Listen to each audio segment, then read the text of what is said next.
ನಮಸ್ಕಾರ ವೀಕ್ಷಕರೇ. ಬಹುನಿರೀಕ್ಷಿತ ಪಶ್ಚಿಮ ಬಂಗಾಳ ಚುನಾವಣೆಗೆ ಬಿಜೆಪಿ ರಣತಂತ್ರ ರೆಡಿಯಾಗಿದೆ. ಬರೋಬ್ಬರಿ 300 ರ್ಯಾಲಿ ಮಾಡುವ ಮೂಲಕ ಇಡೀ ರಾಜ್ಯವನ್ನ ಕೇಸರಿಮಯ ಮಾಡೋದಕ್ಕೆ ಬಿಜೆಪಿ ಟೀಮ್ ಪ್ಲಾನ್ ಮಾಡಿದೆ. ಖುದ್ದು ಮೋದಿ ಹಾಗೂ ಅಮಿತ್ ಶಾ ಫೀಲ್ಡ್ಗೆ ಇಳಿದಿದ್ದು ಈ ಬಾರಿ ಶತಾಯ ಗತಾಯ ಸರ್ಕಾರ ರಚನೆ ಆಗಲೇಬೇಕು ಅನ್ನೋ ಪಣ ತೊಟ್ಟಿದ್ದಾರೆ.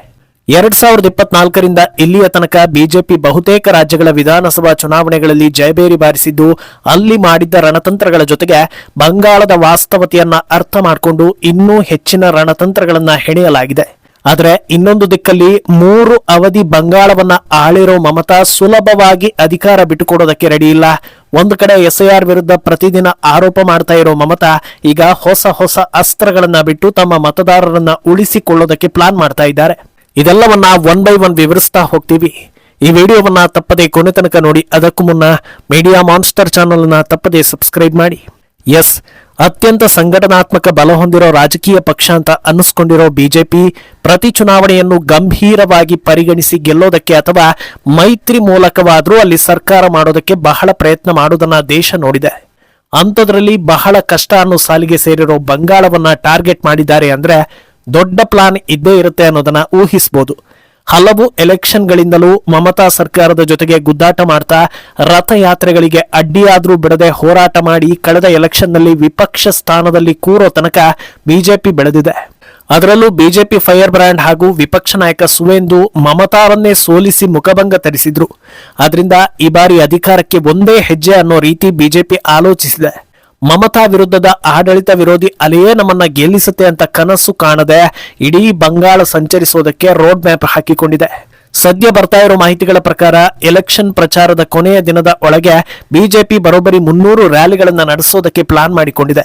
ಇದನ್ನ ಪರಿವರ್ತನಾ ರ್ಯಾಲಿ ಅನ್ನೋ ಹೆಸರಿನಲ್ಲಿ ನಡೆಸಲಾಗ್ತಾ ಇದ್ದು, ಬಂಗಾಳದ ಬರೋಬ್ಬರಿ 5,000 ಕಿಲೋಮೀಟರ್ಗಳನ್ನ ಕವರ್ ಮಾಡಲಾಗ್ತಾ ಇದೆ.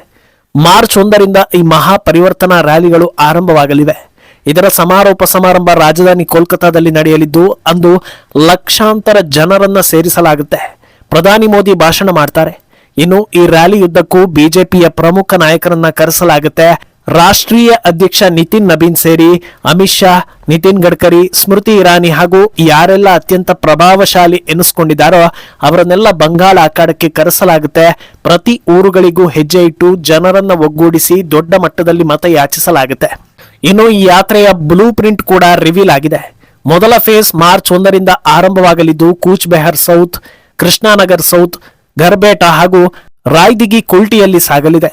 ಎರಡನೇ ಫೇಸ್ ಇಸ್ಲಾಂಪುರ, ಸಂದೇಶ್ಕಾಳಿ, ಹಾಸನ್ ಹಾಗೂ ಆಮ್ಟಾದಲ್ಲಿ ಸಾಗಲಿದೆ. ಮಾರ್ಚ್ 3 ಹಾಗೂ 4 ಹೋಳಿ ಹಬ್ಬ ಇರೋದ್ರಿಂದ ಆ ದಿನಗಳಲ್ಲಿ ಹೋಳಿ ಹಬ್ಬವನ್ನ ದೊಡ್ಡ ಮಟ್ಟದಲ್ಲಿ ಆಚರಿಸಿ ಹಿಂದೂಗಳ ಒಗ್ಗಟ್ಟು ಪ್ರದರ್ಶನ ಮಾಡೋ ಲೆಕ್ಕಾಚಾರ ಕೂಡ ನಡೆದಿದೆ. ಮತ್ತೆ ಮಾರ್ಚ್ 5ರಿಂದ ಯಾತ್ರೆ ಮುಂದುವರಿಯಲಿದ್ದು, 10ನೇ ತಾರೀಕಿನ ಒಳಗೆ ಪ್ರತಿ ವಿಧಾನಸಭಾ ಕ್ಷೇತ್ರಗಳನ್ನು ಸಾಗಿ ಸುಮಾರು 5,000 ಕಿಲೋಮೀಟರ್ ಕವರ್ ಮಾಡಲಾಗುತ್ತೆ. ಈ ಅವಧಿಯಲ್ಲಿ ಸುಮಾರು 300 ಸಣ್ಣ ಮಟ್ಟದ ಸಭೆಗಳು ಹಾಗೂ 60 ದೊಡ್ಡ ಮಟ್ಟದ ಸಭೆಗಳನ್ನು ನಡೆಸಲಾಗುತ್ತೆ. ಇನ್ನು ಈ ಬಗ್ಗೆ ಮಾತನಾಡಿರೋ ಬಿಜೆಪಿ ನಾಯಕ ಸುವೇಂದು ಅಧಿಕಾರಿ, ಇದು ರಥಯಾತ್ರೆಯಲ್ಲ, ಬಂಗಾಳದಲ್ಲಿ ಬದಲಾವಣೆ ತರಲೇಬೇಕು ಅಂತ ನಡೆಸ್ತಾ ಇರೋ ಪರಿವರ್ತನಾ ಯಾತ್ರೆ. ಈಗಾಗಲೇ ಹಲವು ರಾಜ್ಯಗಳಲ್ಲಿ ಪರಿವರ್ತನೆ ಆಗಿದೆ, ಈ ಬಾರಿ ಬಂಗಾಳದಲ್ಲೂ ಆಗಲಿದೆ ಅನ್ನೋದನ್ನ ಹೇಳಿದ್ದಾರೆ. ಅಂದಹಾಗೆ ಈ ಸಲ ಬಿಜೆಪಿಯ ಪ್ರಮುಖ ಅಜೆಂಡಾ ಹಿಂದುತ್ವ ಅನ್ನೋದು ಈಗಾಗಲೇ ರಿವೀಲ್ ಆಗಿದೆ. ಮಮತಾ ಬ್ಯಾನರ್ಜಿ ನೇರವಾಗಿ ಓಲೈಕೆ ರಾಜಕೀಯ ಮಾಡ್ತಾ ಇದ್ದು, ಹಿಂದೂಗಳನ್ನ ಕೇರ್ಲೆಸ್ ಆಗಿ ಟ್ರೀಟ್ ಮಾಡ್ತಾ ಇದ್ದಾರೆ. ಕೇವಲ ಕೇರ್ಲೆಸ್ ಅಲ್ಲ, ಹಿಂದೂಗಳ ನರಮೇಧ ಆದರೂ ತಪ್ಪಿತಸ್ಥರನ್ನ ಕಾಪಾಡೋ ಮಟ್ಟಕ್ಕೆ ಇಳಿದಿದ್ದಾರೆ ಅನ್ನೋ ಆರೋಪಗಳು ಇವೆ, ನಿದರ್ಶನಗಳು ಇವೆ.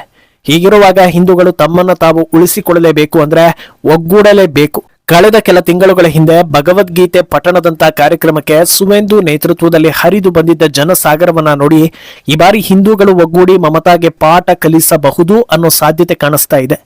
ಅಲ್ಲದೆ ಬೇರೆ ಪಕ್ಷಗಳಿಗೆ ಮತ ಹಾಕುವ 5% ಹಿಂದೂಗಳು ಈ ಬಾರಿ ಬಿಜೆಪಿಗೆ ಮತ ನೀಡಿ ಖಂಡಿತ ಬದಲಾವಣೆ ನಿಮ್ಮ ಅನುಭವಕ್ಕೆ ಬರಲಿದೆ ಅಂತ ಸುವೇಂದು ಹಲವು ಸಲ ಹೇಳಿದ್ದಾರೆ.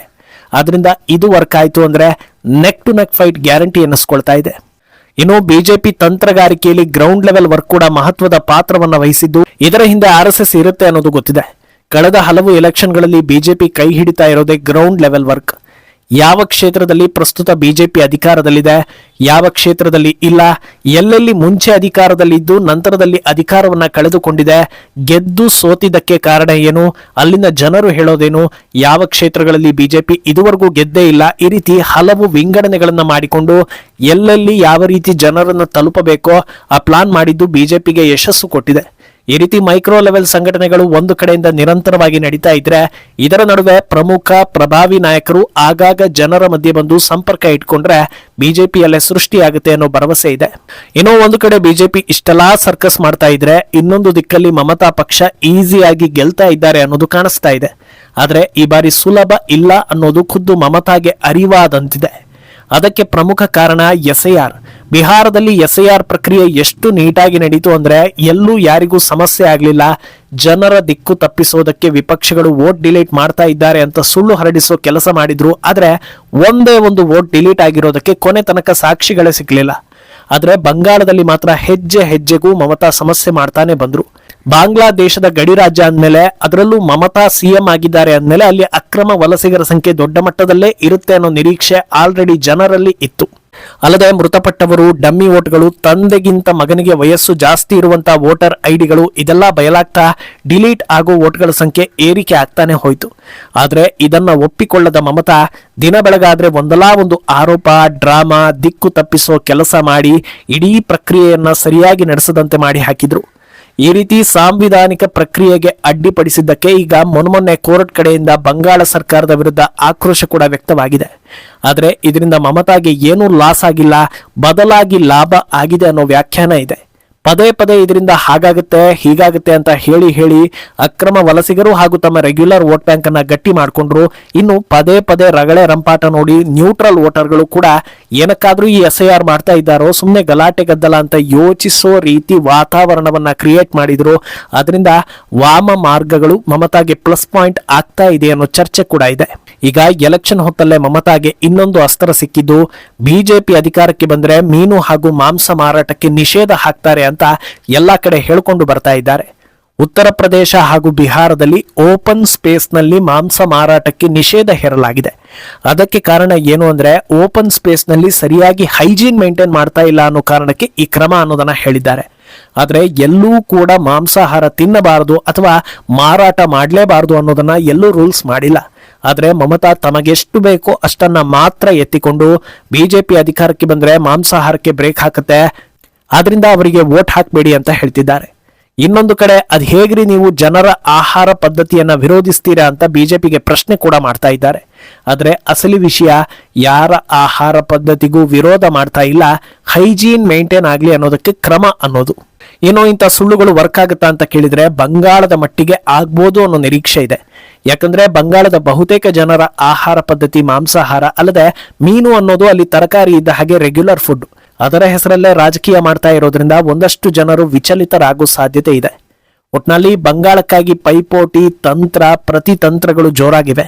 ಮುಂದೇನಾಗುತ್ತೆ ಅನ್ನೋದನ್ನ ಕಾದು ನೋಡ್ಬೇಕು. ಈ ಬಗ್ಗೆ ನಿಮ್ಮ ಅಭಿಪ್ರಾಯವನ್ನ ತಪ್ಪದೆ ಕಮೆಂಟ್ ಮೂಲಕ ತಿಳಿಸಿ.